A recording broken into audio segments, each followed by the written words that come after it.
ایک شخص آیا اور اس نے کہا کہ میں یہ جرم بھی کرتا ہوں، چوری بھی کرتا ہوں، میرے سے بدی بھی سرزد ہو جاتی ہے، میں جھوٹ بھی بولتا ہوں۔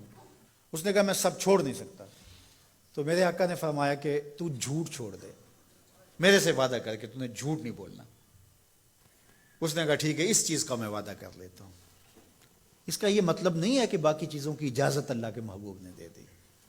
یہ حضور کی تربیت کا طریقہ تھا، مربی کو پتا ہے کس طرح تربیت کرنی۔ ایک صاحب آئے، اس نے کہا حضور میں اسلام تو قبول کرتا ہوں لیکن نمازیں 5 نہیں پڑھ سکتا، نمازیں 2 پڑھوں گا۔ مسند امام احمد بن حنبل میں روایت ہے۔ تو آقا کریم نے فرمایا ٹھیک ہے، 2 نمازوں پر اس کو بیعت کر لیا۔ اس نے جب 2 پڑھی، اس نے کہا میں تو تہجد بھی پڑھوں گا۔ 2 نمازوں کا چسکا اور 2 نمازوں کی لذت آئی تو اس نے کہا میں باقی 3 کیوں چھوڑوں۔ تو یہ طریقہ تھا، تو اس سے یہ عہد لیا کہ تم نے جھوٹ نہیں بولنا۔ اب جب چوری کو جی چاہا، ماحول پیدا ہوا، تو سوچا کہ اللہ کے رسول نے اگر یہ پوچھ لیا کہ چوری کی تو حضور سے یہ تو عہد ہے جھوٹ نہیں بولنا، تو پھر حضور کو بتانا پڑے گا کہ میں نے چوری کی ہے، تو یہ تو حضور کے سامنے شرمندگی ہوگی۔ چوری چھوڑ دی۔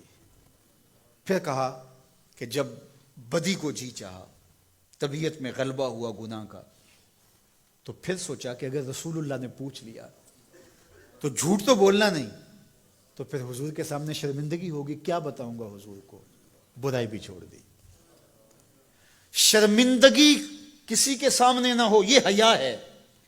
جب حیا کسی کا پیدا ہو جاتا ہے تو پھر اعمال میں اعتدال پیدا ہو جاتا ہے، اعمال میں خوبصورتی پیدا ہو جاتی ہے، اچھے اور صالح اخلاق نصیب ہو جاتے ہیں۔ اس لیے ہمارا دین ہمیں حیا کی تعلیم دیتا ہے، بڑوں کا حیا اس کی تعلیم دیتا ہے۔ حضرت عبداللہ بن عمر رضی اللہ تعالیٰ عنہ فرماتے ہیں کہ مجمع صحابہ تھا، حضور تشریف فرما تھے۔ آقا کریم نے فرمایا کوئی ایسا درخت بھی ہے جو مسلمان جیسا ہو؟ تو کہتے ہیں میرے ذہن میں کھجور آئی، میرے ذہن میں کھجور کا درخت آیا کہ وہ خزاں میں بھی نہیں مرجھاتا، پھل بھی دیتا ہے۔ لیکن میں نے دیکھا کہ حضرت ابو بکر خاموش بیٹھے ہیں، حضرت عمر خاموش بیٹھے ہیں، انہوں نے کوئی جواب نہیں دیا۔ ان کا حیا کرتے ہوئے میں نے بھی جواب نہیں دیا۔ بعد میں حضور نے فرمایا کہ کھجور کا درخت ہے۔ کہتے ہیں میرے دل میں بھی یہی تھا اور میں بولنا چاہتا تھا، لیکن ان بڑوں کا حیا کرتے ہوئے، میں چھوٹی عمر کا تھا، میں نہیں بولا۔ یہ ہمیں بڑوں کا ادب، بڑوں کی تعظیم، بڑوں کی حیا کا سبق دیا گیا ہے، درس دیا گیا ہے، یہ ہمیں سکھایا گیا، یہ ہمیں بتایا گیا، یہ ہماری زندگی کا حصہ ہے۔ حتیٰ کہ حیا تو چھوٹوں سے بھی کیا جاتا ہے۔ بہت سارے ایسے کام ہیں چھوٹے بچوں کے سامنے جائز بھی ہوں تو ہم نہیں کرتے، کہ یہ بچوں کے سامنے کہنے کی بات نہیں ہے، یہ بچوں کے سامنے کرنے کا کام نہیں ہے۔ جائز امور بھی ماں باپ کے سامنے، بڑوں کے سامنے نہیں کیے جاتے، تو یہ آداب میں سے ہے۔ کسی کے سامنے جو ہے وہ اپنے ناک کو جھاڑنا، یہ حیا کے منافی ہے۔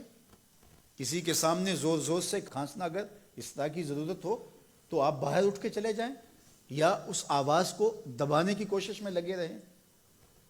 اس طرح خروج ری ہے، بندہ مجبور ہو جائے تو الگ بات ہے، ورنہ حیا کا تقاضا یہ ہے کہ مجلس کے اندر موجودگی میں اس سے گریز کیا جائے، حتیٰ کہ اس کی سمیل پھیلے اور دوسروں کو تکلیف پہنچے، یہ بھی حیا کے منافی ہے۔